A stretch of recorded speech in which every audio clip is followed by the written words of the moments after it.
All right, let's continue where we left off. A vertical cylinder is leaking water at a rate of 1 foot cube per second. Okay. The B dt is -1. The cylinder is a height of 10 and radius of 1 foot. So the volume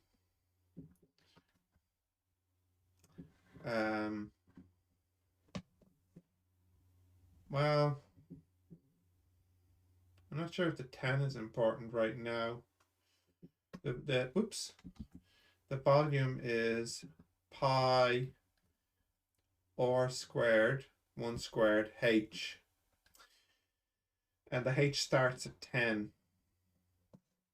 And what do we want here?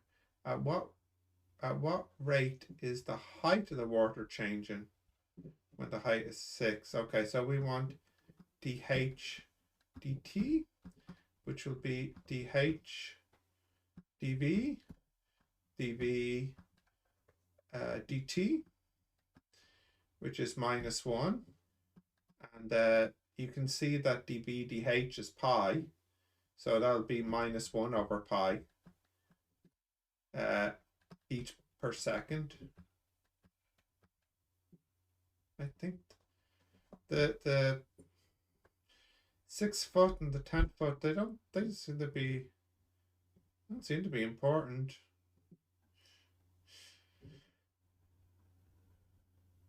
Yeah.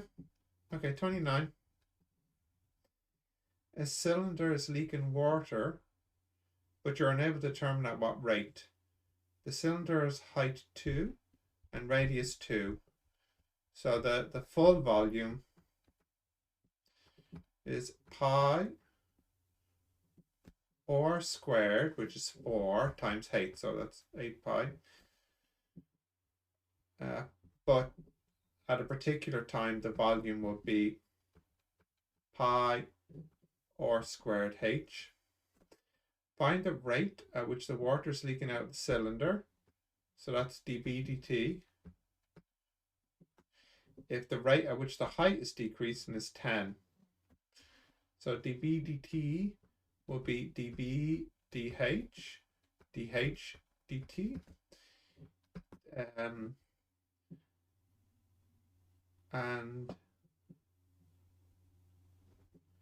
dv dh is 4 pi, and the height dh dt is -0.1. So that will be -0.4 pi meters cubed per second. 1.2566 with a minus meters cubed per second. Okay, 30. A trough has ends shaped like an isosceles triangle with width of 3, height of 4. Water is being pumped into the trough at a rate of 5 meters cubed a minute. At what rate does the height of the water change when the water is 1 meter deep? Okay. Let's fill in what we know. Water is being pumped into the trough at a rate of 5 meters cubed per minute. The BDT is 5. And I should put the units in meter cubed per minute. I didn't put it in earlier there, but I just want to be careful. Okay. Water is being pumped into the trough at a rate of 5 meters cubed per minute. Okay, I have that done. Let's get a formula for the volume. So that's 3. So it means that's 1.5 and that's 4. So Pythagoras gives us that side. which is a little bit annoying. It's root 73 over 2. Although, maybe I should keep it just generic for the moment. So that's h. And we need to work out what that is.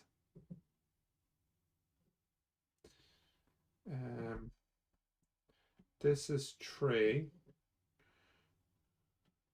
So if you were to half that, that's 1.5, and that's 4. So the ratio of the top to the side here is 1.5. Okay, so the long side, h, we don't know what this is though.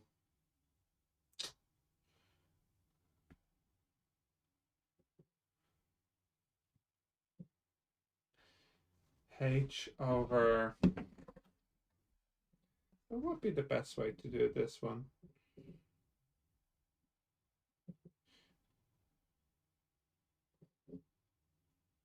Maybe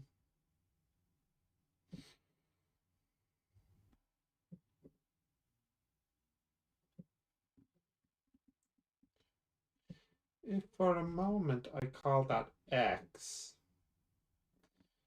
So let's just draw the picture here. For the full triangle, that's 3 and the height is 4. And then for the smaller triangle, that's x. And the height, we don't know. I'll just say h. So x over h should equal 3 over 4. Okay.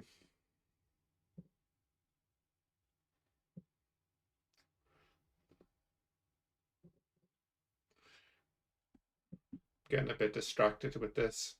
Let me write down what chain rule I'm using here. So at what rate does the height of the water change when the water is 1 meter deep?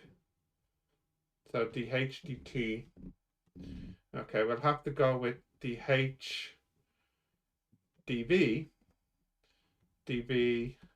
dt, and that will equal, well, dV dt we know is 5, so that'll be 5 times dH dV, or more likely 5 over dV over dH. So we'll just have to work out a formula for the volume, and the volume will be the area of the triangle, which is a half base by the height times 10. Oh, but I removed it earlier. I'll just draw it again here. This is 3 and this is 4. This is x and this is h. So we had 3 over 4 equals x over h. So what would I like? The x. B equals a half times 3/4 times h times 10. So the volume would be 30 over 8h squared, which is 15 over 4. So dV dH, bring down the power.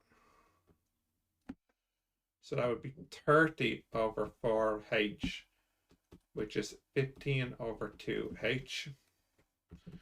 So that's 5 over 15 over 2h, and the h is 1. So that will be 10 over 15,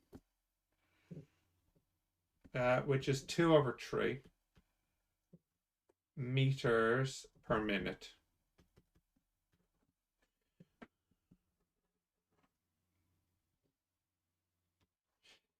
I think I can only check the answer for 29. Let's have a look.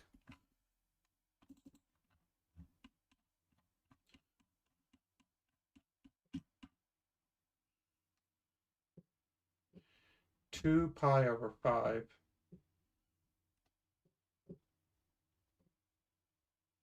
Uh, 0.4. Yeah, and it says flows out, which I have as the minus. Yeah, so that one's right anyway, so that's good.